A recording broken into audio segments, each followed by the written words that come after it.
หยอกกันกองแกงกองแกงเที่ยวจีบสาวใด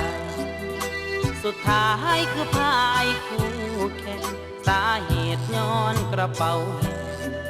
หัวใจจึงแล้งคนเล่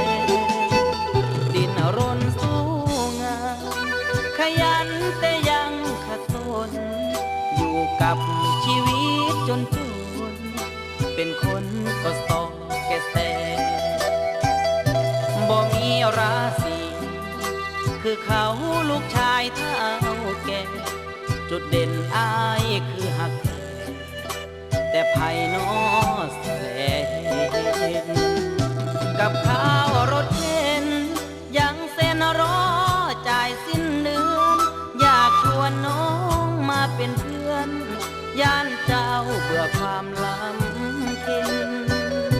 ผู้บ่าวเรียนบ่บ่บังอาจจีบเจ้าเนื้อเย็นได้รอได้พอได้เห็นเท่านี้ไอ้ก็มีไอ้คนขายแร่เงินแบ่งบ่แกนกระเป๋าเหลือแต่เศษเหรียญเก่าๆหยอกกันกองแกงกองแกงหากเจ้าในใจ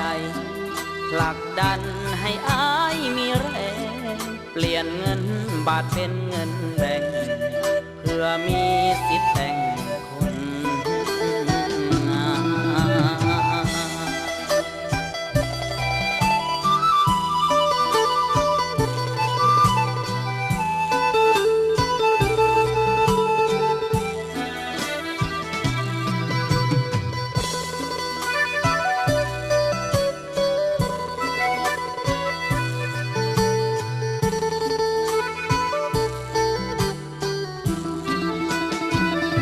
กับข้าวรถเข็นยังเส้นรอจ่ายสิ้นเดือนอยากชวนน้องมาเป็นเพื่อนย่านเจ้าเบื่อความลำเค็นผู้บ่าวเรียนบ่าบ่บังอาจจีบเจ้าเนื้อเย็นได้รอได้พอได้เห็นเท่านี้ไอ้ก็มีไอ้คนขายแร่เงินแบ่งบ่แกนกระเป๋าเหลือแต่เศษเหรียญเก่าๆหยอกกันกองแกงกองแกง